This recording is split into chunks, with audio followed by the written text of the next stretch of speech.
opening with the Mumbai police have taken swift action to bolster security measures at the local Chabad house after 2 arrested Pakistani terrorist suspects were found carrying explosive materials and surveillance photos of the Jewish Community Center.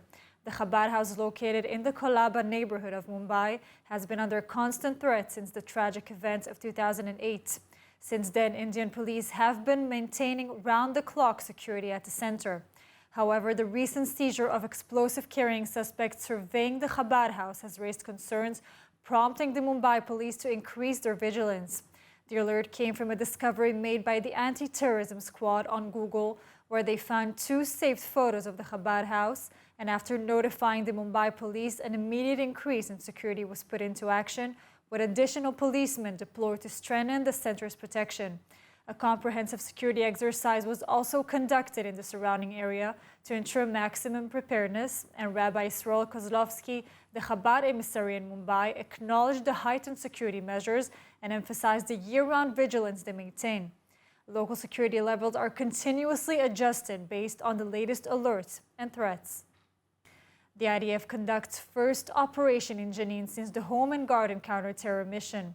2 senior Hamas terrorists were arrested, and security concerns mount amid influx of Iranian funds fueling terrorist activities. The Israeli Defense Forces overnight conducted an operation in the Jenin refugee camp, marking their first action in the area since the significant counterterrorism operation Home and Garden back in June. During this recent operation, 2 wanted Hamas terrorists were arrested.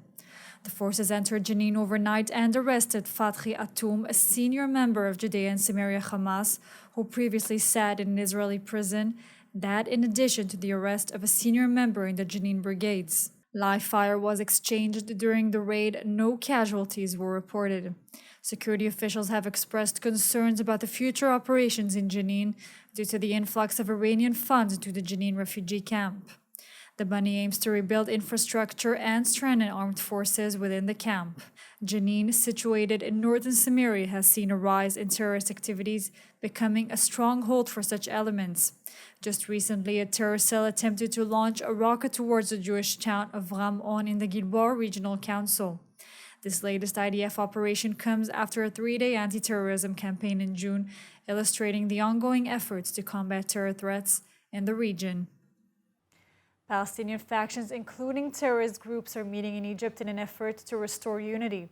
PA President Mahmoud Abbas is chairing the meeting amid deep divisions between the Palestinian leadership and the Palestinian street. More from ILTV's Steve Leibovich. The Palestinian factions met in El Alamein, Egypt, on the Mediterranean Sea, amid low expectations due to past failures and escalating violence. The meeting is chaired by PA President Mahmoud Abbas, who called for unity between Palestinians after 16 years of separation. The aging longtime Palestinian leader had a chance to portray an image of control to both Palestinians and the international community at a time when he is deeply unpopular at home.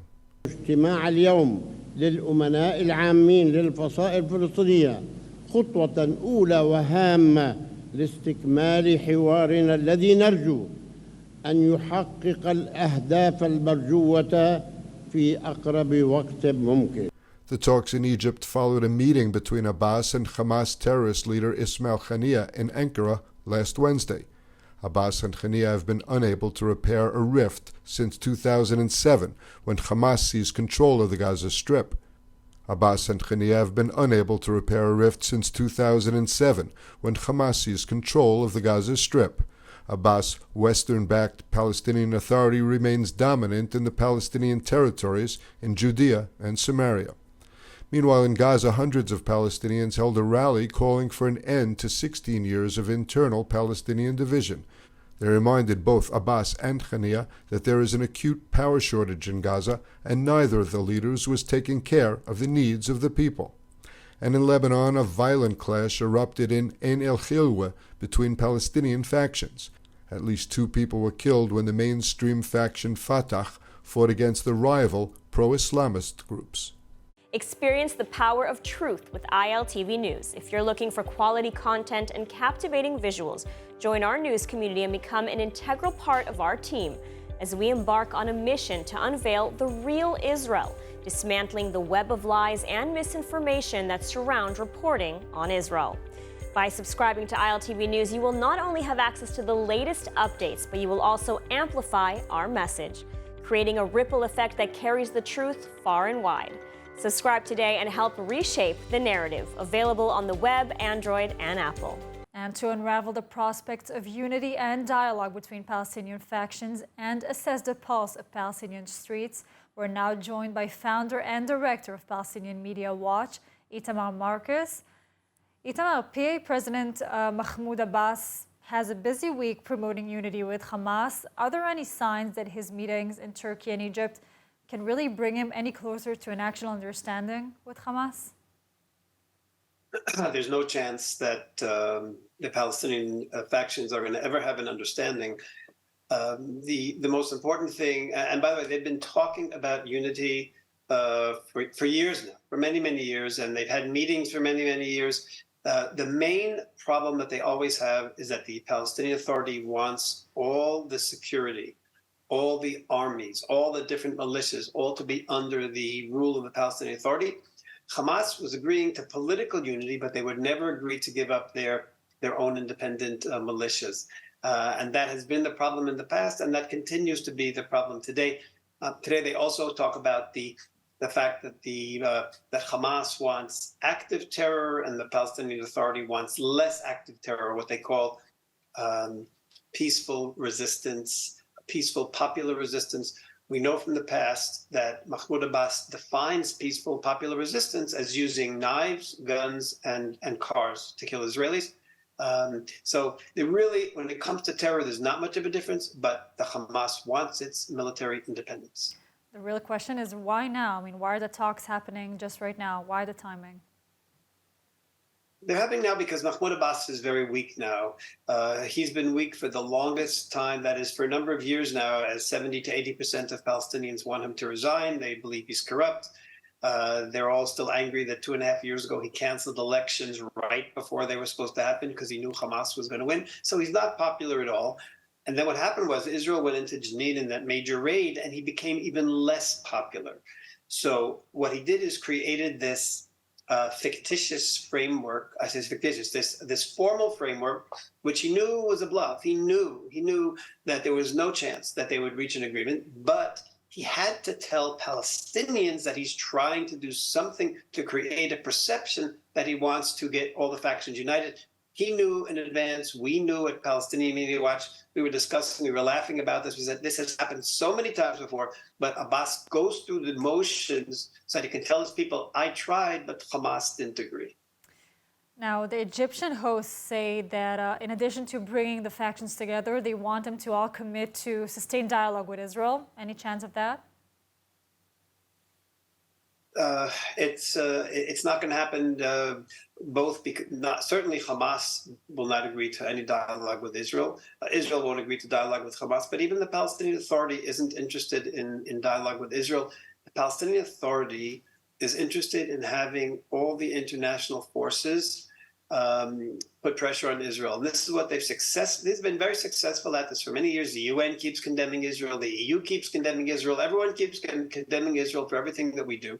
And the Palestinian Authority continues with what they're doing best, which is illegal building in Area C. There are now 8,000 illegal buildings in Area C. This is area that Israel, that is under complete Israeli control, and we need for our future enlarged state, because we've run out of room in this small state of Israel. We have to enlarge the state. Everybody must recognize that.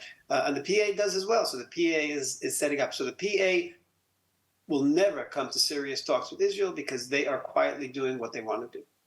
Now, it's about something that we see over the years, really, that the streets, the people influence the leaders, really, in the Palestinian Authority. Where are the Palestinian streets today? Do they support Fatah, support Hamas, or mainly concerned maybe about the lack of electricity, in the hot summer months and really nobody taking care of their problems? There are two separate, completely separate issues. They're not satisfied with either the Hamas or the Palestinian Authority for taking care of their day-to-day living needs. Look, in the Palestinian Authority, because the Palestinian Authority gives so much money as rewards for terror, $350 million a year, their budget has been short for the last number of years, and all the government workers, all the civil servants are only getting every month between 70 and 80% of their salary. How long can people go like that? So everybody's upset with the PA, and everybody's upset with Hamas when it comes to the way they're running things, which is why they both promote terror and glorify terror. Because if you can create an outside enemy, if you can have terror going on, if you could have Israel come into Jenin. Look, Abbas claims he's upset about Jenin, but Jenin, in a certain sense, was very good for Abbas because it makes Israel the enemy and stops having Palestinians see him the enemy. So there's the public statements about willingness to talk and things like that, and there's public statements about Palestinian unity, but the reality is completely different, and that's the way Abbas makes his decisions. Itamar will for sure keep following everything that's happening there. Thank you so much for joining us today. Thank you very much.